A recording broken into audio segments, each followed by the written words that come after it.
Welcome back to my YouTube channel. यदि आप नए हैं तो हमारे चैनल को सब्सक्राइब करें और वीडियो को अंत तक जरूर देखें। आज हम जानकारी शेयर करेंगे कि ट्रांसफार्मर में इंटरनल क्या क्या पार्ट होते हैं और उन्हें कैसे बाइंडिंग और अन्य जो किस तरह से असेंबल करके ट्रांसफार्मर तैयार किया जाता है। करंट बियर कैपेसिटी भी इसकी अच्छी है। इसको हम यहाँ पर जोड़ देंगे या बेल्डिंग कर देंगे, इस साइड में ले जाकर हम बुशिंग में जोड़ देते हैं।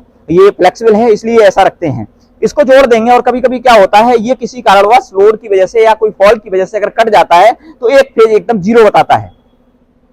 कभी कभी ये होता है कि उसका न्यूट्रल ही कट गया, इस न्यूट्रल को हमने जोड़ा, न्यूट्रल ही कट गया तो ये तीनों फेज तो देगा लेकिन न्यूट्रल नहीं देगा। उस कंडीशन में अगर हम उसका टॉप जो खोल लें और टॉप खोल करके देखें कि अगर खुला हुआ हो तो एक छोटा सा माइनर फॉल्ट होता है। माइनर फॉल्ट को हम सही कर लें तो माइनर फॉल्ट के लिए हम वर्कशॉप ट्रांसफार्मर को ना भेजें, जिसको हम साइड पर ही रिपेयर कर सकते हैं और ट्रांसफार्मर को हम सही करके दोबारा चालू कर सकते हैं। तो ऐसा हमें देखने को मिलता है साइटों पर। जब हम लगे ट्रांसफार्मर को देखते हैं तो उनकी जो माइनर जो फॉल्ट है उनको दूर करने की हमें कोशिश करें और उन ट्रांसफार्मर को हम सही कर लें और हमें वर्कशॉप भेजने की आवश्यकता नहीं है। वर्कशॉप भेजने की तब आवश्यकता होती है हमारी जो बाइंडिंग है, ये बाइंडिंग है, इसमें अगर फॉल्ट आ गया तब हमें फिर वर्कशॉप में ही सही हो पाएगा, क्योंकि ये साइड पे होना संभव नहीं है, बाइंडिंग होना पॉसिबल नहीं है। तो ये जो है डेड हो जाता है। दूसरी चीज एक और है, कोई भी ट्रांसफार्मर सही है या खराब है उसको चेक करने के लिए हमारे पास दो चीजें होती हैं। एक तो ये है मेगर है और एक टोंग टेस्टर। दो चीजें अगर हैं और तीसरी हमें सप्लाई चाहिए। हम किसी भी ट्रांसफार्मर को चेक कर सकते हैं कि वो सही है या खराब है। सबसे पहली बात, हम उसकी एलटी, ये जो एलटी है, अर्थिंग सबसे पहले यहाँ पर जो बुशिंग लगी रहती है, कोई ट्रांसफार्मर सही होगा देखेंगे हम साइड से। यहाँ इस ट्रांसफार्मर के बारे में दिखाएंगे। ये जुड़ा हुआ ट्रांसफार्मर है, इसकी जो एलटी बुशिंग है और ये इसकी एसटी बुशिंग है। हम क्या करें, इन सबसे पहले यहाँ पर जो हमारी अर्थिंग और न्यूट्रल जो केबल जुड़ी हुई है उन केबलों को खोल दें, इसकी भी सभी खोल दें। खोलने के बाद हम ट्रांसफार्मर को टेस्ट करें। वो कैसे करें, इसको हम सबसे पहले इसको और बॉडी को चेक करें। इसके साथ बॉडी और जो एलटी है उसके साथ मेगर वैल्यू हम निकालें। मेगर वैल्यू रहना चाहिए कम से कम इसमें 50 मेगा ओम होना चाहिए। इससे अगर कम है तो ट्रांसफार्मर खराब होने की संभावना है। और ऐसे ही हम जो एसटी है, ST2 बॉडी चेक करें, वो भी मेगर वैल्यू तीनों की अलग अलग सही आना चाहिए। उसके बाद में फिर हमारा बचता है LT2 ST। ये हम मेगर से चेक कर सकते हैं।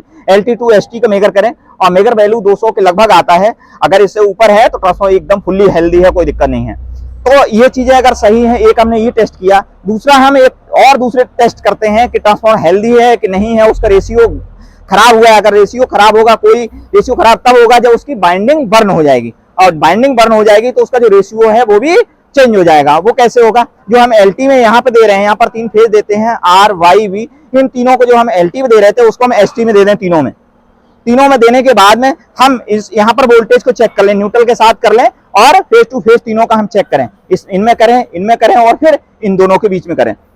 अगर यहाँ पर हम जितनी वोल्टेज दे रहे हैं, इनके बीच में हम जितनी वोल्टेज दे रहे हैं, हमें ये जरूर ध्यान रखना है कि जो मैंने बताया कि हम एलटी को एसटी में देंगे, वो कभी एलटी पे ना दे दें, नहीं तो ये 11,000 में चेंज हो जाएगी और वो आपको खतरनाक हो सकती है। सबसे पहली बात ये कि जो हम एलटी में एलटी जो निकलती है, किसी दूसरे ट्रांसफार्मर आने वाली एलटी के तीनों फेजों को हम इस पे दे दें और देने के बाद में फिर हम इन पे वोल्टेज को चेक करें तो वोल्टेज रेशियो है वो 27 टाइम्स कम आएगा।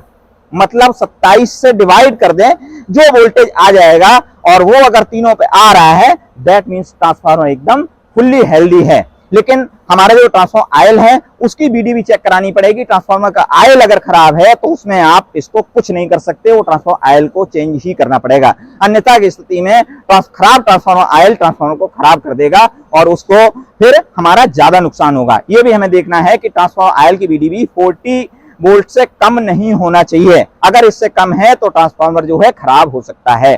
तो ट्रांसफार्मर आयल जब भी हम भरें तो वो फुल्ली एकदम सही होना चाहिए और उसका जो बीडीबी वैल्यू है वो चेक करा के तब भरें। तो ये हमारे ट्रांसफार्मर की इंटरनल से संबंधित जानकारी थी।